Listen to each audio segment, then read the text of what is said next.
अध्याय 10 वितरण।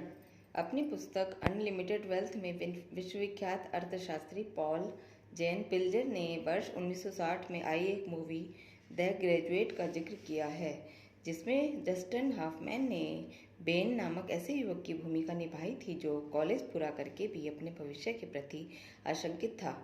एक शाम एक पार्टी के दौरान एक बुद्धिमान वृद्ध व्यक्ति ने बेन को सलाह दी कि यदि भविष्य में पैसा कमाना है तो उसे प्लास्टिक का व्यवसाय करना चाहिए।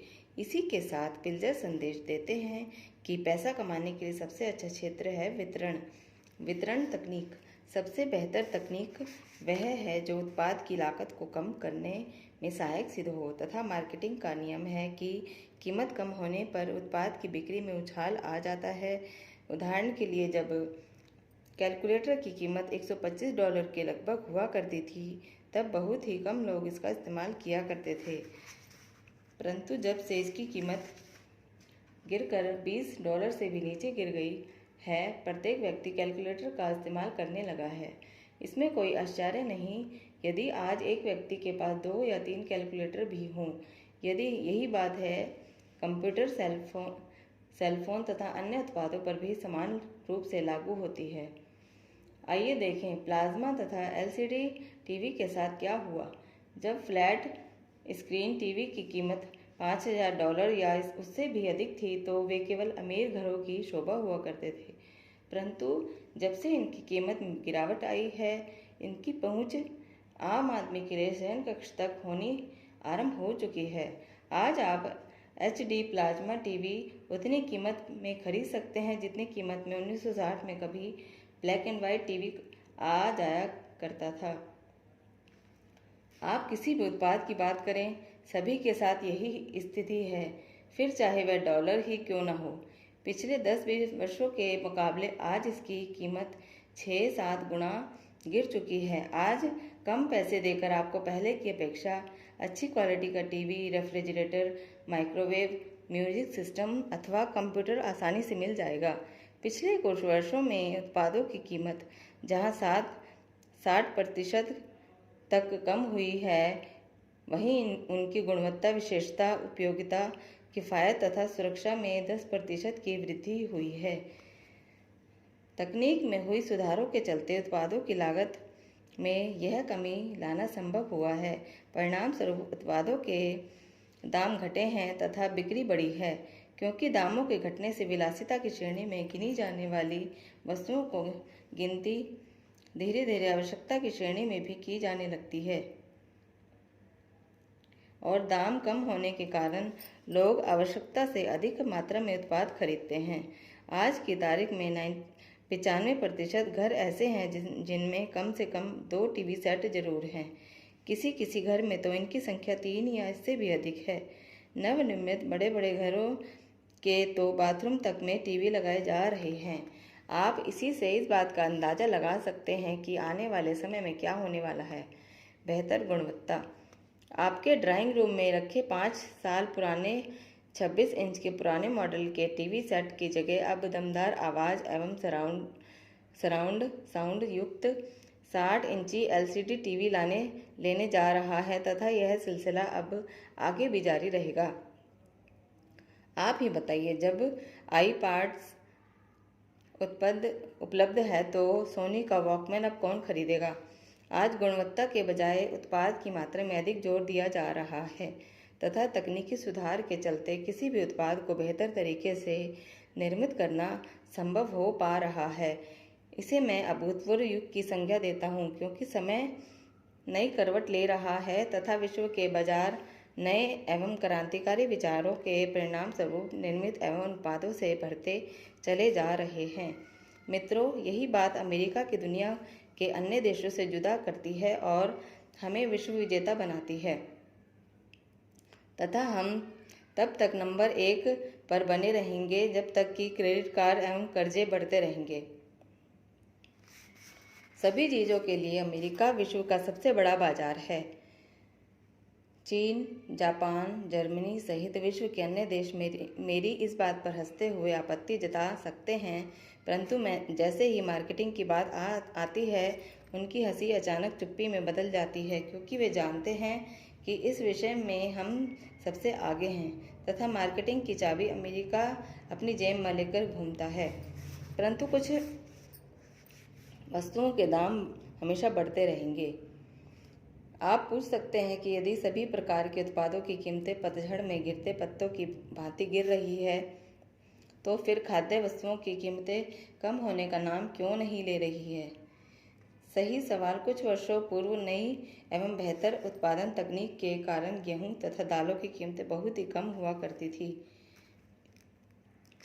दलिए का एक डिब्बा 10 सेंट मूल्य का हो सकता है तथा खेती को और अधिक उन्नत बनाकर उत्पादन को यदि 20% बढ़ा भी दिया जाए तो इसकी कीमत मात्र 2 सेंट कम की जा सकती है, परंतु फिर भी केलॉग तथा पोस्ट इसके लिए $3.5 क्यों वसूलते हैं? क्योंकि उत्पादन अथवा पैकेजिंग आज किसी भी उत्पाद की बढ़ी हुई कीमत के लिए जिम्मेदार नहीं है। कीमत बढ़ाने के लिए आज एक ही चीज़ उत्तरदायी है जिसे हम मार्केटिंग के नाम से जानते हैं। वितरण एवं बिक्री उत्पाद की कीमतें बढ़ाते हैं। पुराने ज़माने में इसी उत्पाद की कीमत को दोगुनी करने के लिए इस्तेमाल किया जाता था, परंतु आज के बदलते युग में जहां उत्पादन की लागत को 10-20% कम किया जा चुका है, उत्पादन क्षमता को असाधारण रूप से बढ़ाया जा चुका है तथा चीन, भारत, मैक्सिको और वियतनाम जैसे अन्य देश न्यूनतम कीमतों पर इसका निर्यात कर रहे हैं। यह उत्पाद की कीमत को 80-90% तक बढ़ाने का कार्य कर रहा है। अतः यदि आप बाजार में टिके रहकर पैसा कमाना चाहते हैं तो निम्न में से किसी एक विकल्प को चुनना आपकी मजबूरी है। पहले ही से न्यूनतम स्तर पर पहुंच चुकी लागत को और भी कम करके पैसा बनाने का प्रयास करें, अथवा दूसरा, वितरण तथा बिक्री प्रणाली में शामिल होकर सफलतापूर्वक 80-90% पैसा बनाएं। आपके द्वारा नंबर 2 विकल्प को चुना जाना स्वाभाविक है। आइए $1 के इस खेल को समझने का प्रयास करते हैं। यदि आप अपने उत्पाद की लागत में 10% की कमी लाने में कामयाब हो जाते हैं तो यह 10 सेंट की उत्पादन लागत पर आपको 2 सेंट तक बचाने का मौका उपलब्ध कराकर आपको लाभ पहुंचाएगा। जहां बिक्री एवं वितरण वाले 80-90 सेंट अपनी जेब में डाल लेंगे, वहां आप 20% अर्थात 16-18 सेंट मुनाफे की अपेक्षा कहां से कर सकते हैं? परिणाम स्वरूप एक और तो आप अपने उत्साह लाखों करोड़ों की संख्या मात्रा में बेचकर एक बड़ी कंपनी होने का दावा करेंगे, वहीं दूसरी ओर आपको अपने खर्चे पर निकाल पाने कठिन हो जाएंगे। दूसरे शब्दों में कहूँ तो आपको सदैव अपनी कंपनी के अस्तित्व की रक्षा के लिए जूझते रहना होगा। वितरण बस यही एक ऐसा क्षेत्र है जहां अब पैसा और मुनाफा शेष बचा है। आपको प्रमाण चाहिए। अमेरिका के सबसे धनी वाल्टन परिवार पर नजर दौड़ाएं। Sam uncle. सैम वाल्टन का परिवार उत्पादों की बिक्री में नंबर 1 चेन स्टोर वॉलमार्ट का स्वामी है। आइए इस बारे में थोड़ा विस्तार से जानें। रविवार के रात्रि भोज पर जब चारों वाल्टन उत्तराधिकारी एक साथ बैठे तो इनकी सामूहिक संपत्ति $100 अरब थी तथा इनमें कोई बड़ी बात नहीं यदि माँ के घर जाते समय किसी भाई की जेब से 10-20 करोड़ कहीं गिर गए हों। यदि आज उनके पिता सैम वाल्टन जिंदा होते तो वे दुनिया के सबसे अमीर व्यक्ति होते, जिनके पास लगभग 2 बिल गेट्स जितनी संपत्ति होती। तथा इस अपार दौलत को बनाने के लिए अंकल सैम तथा उनके वॉलमार्ट स्टोर्स ने क्या किया?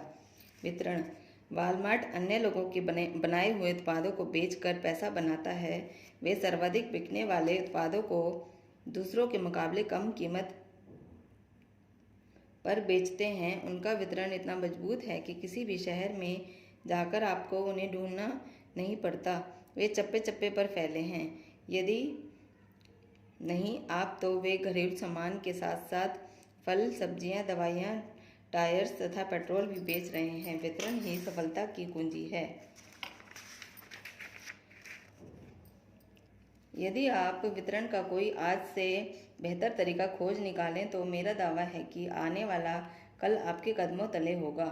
तथा अच्छी खबर तो यह है कि आज आपको वितरण के किसी उन्नत तरीके को ढूंढने की आवश्यकता बिल्कुल नहीं है, क्योंकि इसे तो खोजा जा चुका है। मजे की बात तो यह है कि यह प्रणाली पिछले 60 से भी अधिक वर्षों से सफलतापूर्वक कार्य कर रही है। आज 120 से भी अधिक देशों के हजारों लाखों लोग इस प्रणाली के माध्यम से अरबों डॉलर का व्यापार कर रहे हैं।